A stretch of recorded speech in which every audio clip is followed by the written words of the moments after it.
Shalom Bapak Ibu Saudara-saudara yang terkasih di dalam Kristus Yesus. Selamat pagi, salam sehat bagi kita semua. Bagaimana kabarnya hari ini? Semoga di dalam keadaan sehat dan penuh dengan sukacita. Sebelum kita memulai aktivitas kita di pagi hari ini, kita terlebih dahulu disapa oleh firman Tuhan.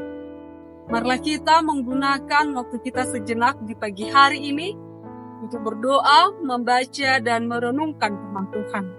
Kita berdoa. Terpuji termulialah Engkau Tuhan yang senantiasa menyertai kehidupan kami hingga pada saat hari ini.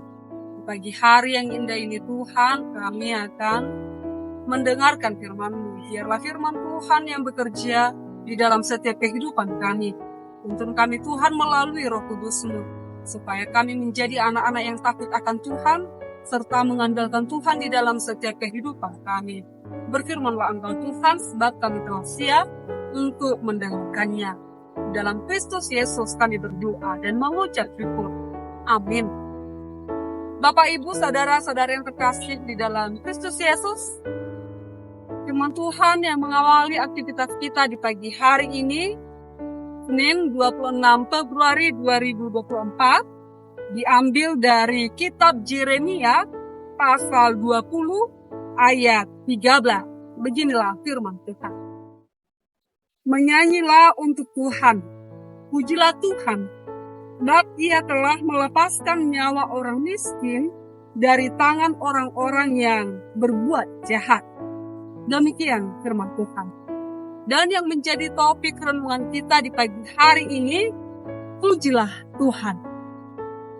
Bapak, Ibu, Saudara-saudari yang terkasih di dalam Kristus Yesus, di dalam perjalanan kehidupan kita, mungkin kita akan merasakan yang namanya keputusasaan. Di mana keputusasaan ini senantiasa menghampiri setiap orang-orang yang tidak beriman. Di mana dia dipenuhi dengan rasa kekecewaan dan juga merasakan bahwa tidak ada lagi jalan keluar. Dan ujungnya dia mengakhiri hidupnya. Tapi mari kita lihat dari kehidupan daripada Yeremia. Yeremia ini adalah utusan Tuhan yang menuntun bangsa Israel. Dan juga dikatakan di dalam nas renungan kita hari ini, Yeremia ini juga merasakan keputusasaan di dalam hidupnya, di mana dia memberitakan kabar baik dan juga memberitakan hal kebenaran. Tetapi justru sebaliknya, Yeremia ini dimasukkan ke penjara. Dia dijebloskan ke penjara karena memberitakan kebenaran firman Tuhan. Oleh sebab itu dia merasakan keputusasaan, dia merasa kecewa. Tapi di dalam hidup Yeremia ini juga melihat kembali betapa luar biasanya Tuhan memberikan kasih sayangnya kepada bangsa Israel.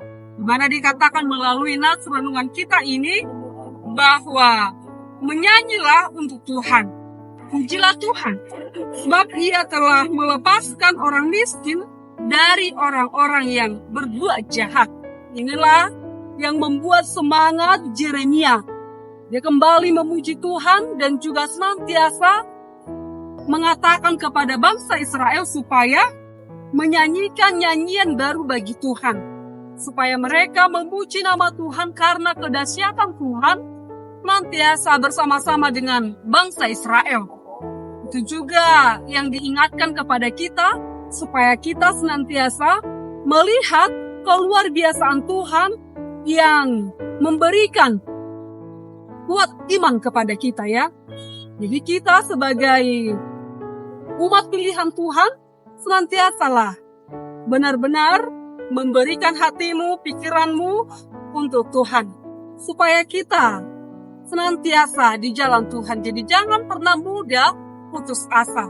Tapi seharusnya lah kita melihat bahwa di dalam dunia ini, dalam kehidupan kita ini, senantiasa ada jalan keluar disediakan oleh Tuhan. Jadi jangan pernah berputus asa atau mengakhiri hidup kita. Ingat bahwa Tuhan senantiasa bersama-sama dengan kita. Untuk itu, senantiasalah mengundang Tuhan di dalam setiap hidupmu. Jadi jangan pernah ragukan keberadaan Tuhan. Dikatakan juga di dalam topik renungan kita hari ini, pujilah Tuhan. Untuk itu kita patut memuji nama Tuhan di dalam setiap kehidupan kita. Apapun yang terjadi, Tuhan senantiasa bersama-sama dengan orang yang percaya kepadanya. Bapak, Ibu, saudara-saudari yang terkasih di dalam Kristus Yesus, patutlah kita bersuka cita di dalam Tuhan. Patutlah kita bersyukur kepada Tuhan atas apa yang sudah Tuhan berikan kepada kita. Jadi jangan pernah menjauh daripada Tuhan, tapi tetap setia di jalan Tuhan dan mengundang Tuhan di dalam hidupmu. Pujilah Tuhan. Amin. Kita berdoa. Kembali kami Tuhan mengucap syukur kehadirat-Mu di mana Tuhan senantiasa menyertai kehidupan kami. Biarlah hidup kami memuji nama Tuhan di dalam setiap kehidupan kami. Biarlah kami melihat betapa agung dahsyat kuasa Tuhan hadir senantiasa di dalam hidup kami. Untuk itu Tuhan, topang kami supaya kami senantiasa menjadi anak-anak yang takut akan Tuhan, serta mengandalkan Tuhan di dalam setiap kehidupan kami. Biarlah firman Tuhan yang menguatkan kami, supaya kami teguh di dalam Tuhan, dan benar-benar memuji nama Tuhan di dalam kehidupan kami. Terpuji termulialah Engkau Tuhan, di dalam Kristus Yesus kami berdoa, dan mengucap syukur. Amin.